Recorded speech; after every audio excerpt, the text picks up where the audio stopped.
Ayan, update tayo sa ating bayabas. Ang laki, oh. Sobrang laki. Hinog na siya, mga kananay.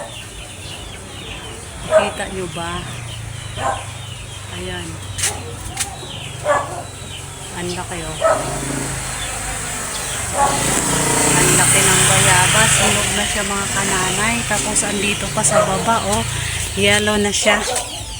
Ayan, papakita ko sa inyo. Ayan. Ang bayabas, oh. Dilaw na siya. Tapos, ito, hindi pa to siya hinog. Ayan. Tapos, mayroon pa, oh. Sobrang laki. Yan, hindi pa yan hinog. Hilaw pa yan. Tapos, ito, hilaw pa rin yan. Tapos, yan. Yan ang hinog.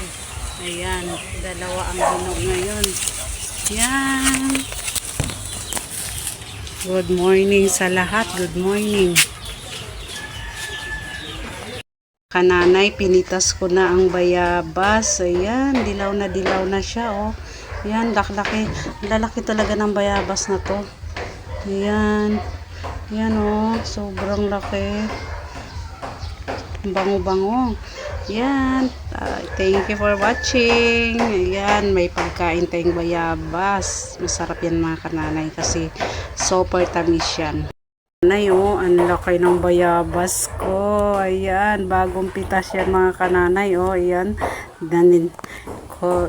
yellow gray na siya, mga kananay. Hinog na siya. Bango. Ayan, tapos ito yung isa, mga kananay. Ayan. Kain tayo ng bayabas. Matamis to, mga kananay. Dilig, mga kananay. Tapos nung nagdidig ako, nakita ko nga yung bayabas. Ayan.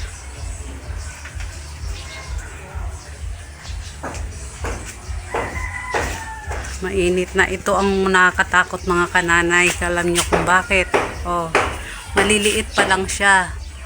Sa dulo ng sanga, 6 na piraso siya. Ito dulo rin 4 na piraso. Ayan, 4 na piraso din siya.